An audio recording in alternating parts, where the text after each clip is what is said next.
Alright lads, Mark Breland, former trainer of former heavyweight champion Deontay Wilder, has recently given an interview with The Fight Is Right. He's basically he's been pulling no strings, pulling no punches on Deontay Wilder, and the animosity is clearly there, stemming from their split, and just having a go at Wilder's resume, having a go with the accusations, having a go with the team as well behind Deontay Wilder. And some of the things he touched on was the allegations of Glovegate. Basically, he was saying that, look, if you want to talk about Glovegate, why aren't you bringing up Jay Deas? Because Jay Deas is the one who checks the gloves, so he would have been in Team Fury checking the gloves while Fury was getting wrapped in the changing rooms. And as he said, if you couldn't feel an egg weight in the glove, then you must be either blind or you know what. And he obviously goes as far to say that, well, even if there was an egg weight in the glove, Jay Deas wouldn't know it anyway, which just shows how much he knows about boxing. Now, I'll touch on that one specifically. I've always felt, and I on these videos, I don't go as far as I probably could. Jay Deas, for me, is not a stand-up guy. I'll leave it at that. Do I believe him? Look, I don't believe in Glovegate for a second, but this guy, you only have to look at some of the fighters he's worked with and how raw and poor they are from a technical point of view. The guy strikes me as someone who is just, he saw Deontay Wilder come in, he saw Deontay Wilder have a bit of success, early on in the amateur gym that they were in, and he was just like, I will, cling onto your leg, and if you even drag me through an inch of money, I'll be trying to grab what I can get. That's what I kind of get from Jay Deas. I mean, who was he before and who was he going to be after? Absolutely nobody. All right, and that's the way I've looked at it. I mean, this is a guy who was willing, he was kind of alluding to the fact, I wouldn't have thrown the towel in. Mark Breland, your fight was getting battered. He wasn't going to win the fight. Mark Breland was the only one who actually had a bit of common sense and a bit of decency to actually stop the fight when the fighter needs to be safe from himself. But of course, you just let him take a beat and then be like, well, at least you went 12 rounds, huh? At least I'm getting paid, huh? So yeah, not a particularly smart guy, not a particularly stand-up guy. I'll leave it at that. He's been saying that Wilder doesn't jump rope, doesn't hit the heavy bag, has flaws there in his game. Now, yes, Wilder has many flaws in his game. Mark Breland has been in camp with Wilder up until last year. He'd been in camp with Wilder, I think, since 2012, maybe even before that. He had plenty of time to look at those flaws and address them. Now, Mark Breland's always struck me. Like, Mark Breland was a Kronk fighter, so he knows the Kronk style. I'm sure he would have tried to incorporate some of that into Deontay Wilder. But with Deontay Wilder, especially later on, especially kind of after 2017, Wilder started taking on this mantle of, I need to be perfect for 1 second, I need to be perfect for 3 minutes. So even if Mark Breland, and I guess as well, if you look at Team Wilder, other than Mark Breland, they would have just cheered that on. They would have just been like, yep, you're going to knock these guys out. Who needs to worry about a jab? Who needs to worry about movement? Who needs to worry about feints? He's going to throw right hand, that's it. So I'm assuming Mark Breland, although I'm sure he did probably want to try and incorporate some extra things in Deontay Wilder's arsenal, I think Wilder and his team are just so out of touch with reality that, it probably wouldn't have made a difference. I mean, hitting the speed bag is something I've never really done. I much prefer the little ball thing that Lomachenko uses. I think that's actually a bit better, in my opinion. But yeah, that's kind of the mentality Wilder had over the last few years, that I need to be perfect for 1 second, they need to be perfect for 3 minutes of every round. So there's that.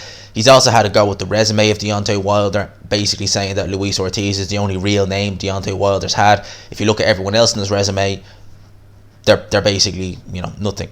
I've done a WTF video on Deontay Wilder, went into his resume.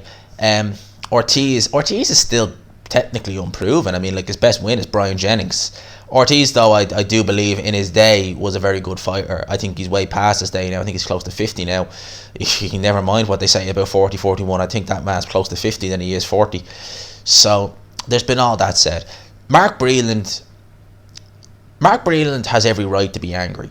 He has every right to be upset with Deontay Wilder and his team, because Mark Breland had been in that team for years. He'd been in that team for years. He was the only one in that team who really did have Deontay Wilder's best interest at heart. The whole point of having the corner, okay, is if it's for several reasons, right? Obviously, it's to give insight to a fighter. It's to look after. It's for a lot of reasons, but they're also there to protect the fighter from themselves. Now, if you're a fighter and you're taking a sustained beating, but you're not going down, you're not going to go away, but that fighter's not going to win the fight. What is the point in having him go 7-8 more rounds, taking a beat and taking headshots repeatedly, risking injury? Because we've seen it. Sustained beatings lead to serious injury. Like we've seen it before, time and time again. You take 10, 11 rounds of sustained beating, it's worse than getting, knocked out with one punch, because the head is constantly getting hit. It's constantly getting knocked around. If you have a fighter who's going to take that and he's not going to quit, you need a corner man who's going to be able to come up and say, do you know what, you're not quitting, I'm throwing it in for you, I'm worrying about your health. That's what Mark Breland did. He did the correct thing against Tyson Fury. He threw the towel in. You have these jokers like JDs who are like, we go out on our shield, but alright, that's grand, that's all well and good going out in your shield. There are plenty of fighters who did that, and look at them now. Right, they went out in their shield, they had a brave corner man. They didn't want to stop the fight. I go back and I say, look at Edward Goodnick. I watched him against George Groves live in my living room, and I remember seeing him blinking pretty bad in the 9th round and thinking his corner needed to stop the fight. They didn't stop it. They let it go to 12 rounds. Look what happened to him. Right, the last thing you need is a brave corner. Alright, and for Mark Breland to be the only one to actually do the sensible thing, and for him to get ridiculed for it, for him to get his name dragged through the mud, silly accusations thrown against him, I can understand where he's coming from. See, with me, there have been plenty of people who, it's never on YouTube or anything like that, but plenty of people in my life who've been absolute you-know-whats to us, who've said things, who've actually probably have driven my name through the mud, more than likely. And not necessarily driven through the mud, but, said things. You know what I do? I just be like, the hell with them, just draw a line and move on. Because they're obviously sad fuckers. Yeah, I'm swearing, but I don't care. They're obviously sad fuckers who've got nothing better to do with their life than to try and bring someone down and to try and make them sad. That breeds of insecurity, by the way. Absolutely. If someone needs to do that, if someone's like, oh yeah, look at G over there, I'm better than him. That's just breeding of insecurity, mate.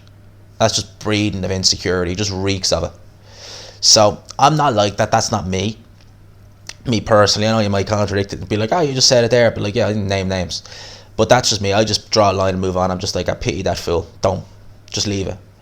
Mark Breland, though, obviously he's been in that team for many years. He's been through the good times. He was there in the corner when Deontay Wilder won his heavyweight title first from Stavern. For him to have been in that team for all them years, for him to have done the right thing, which was stop the fight, to have accusations thrown against him, and that it may look, even though the accusations are silly, there may be fighters who may look at Mark Breland as a trainer and think, oh, but they might be naive, but there might be fighters who do that. So Mark Breland's every right to be upset at Deontay Wilder. In terms of what he said, there's not really anything I can really argue with. What I would say is, if you were in that team for so long, you should have addressed the issues. But then again, we know what the rest of the team Wilder is like. They're a bit out there, so maybe the issues were always there, but he was just prevented from addressing them. Who knows? Him saying Deontay Wilder's career's over, I mean, it seems like Wilder, to me it seems like Wilder, I'd say if it was just purely down to him, purely down to him, he would take a Charles Martin fight for whatever amount of money. But I think his team just want either massive paydays against guys they know he's going to beat, or the Fury trilogy. They just want money. They just want one last payday. Whereas I'm sure if it was Wilder on his own, I'm sure Wilder's more a fighter. I think Wilder is more a fighter than people give him credit for. It's just in my opinion. That's what I believe. But anyway, lads, I'm going to end this here. Lads, I hope you enjoyed the video. If you did, smash the like button if you haven't, of course. Let me a comment down below. Is Wilder's career over? Do you think, like me, does anyone think he'll get the trilogy fight? Honestly, honest question, do you think at this stage he will? Leave in the comment section. Lads, I'll talk to you. #GMans rocks, all that good stuff. Peace.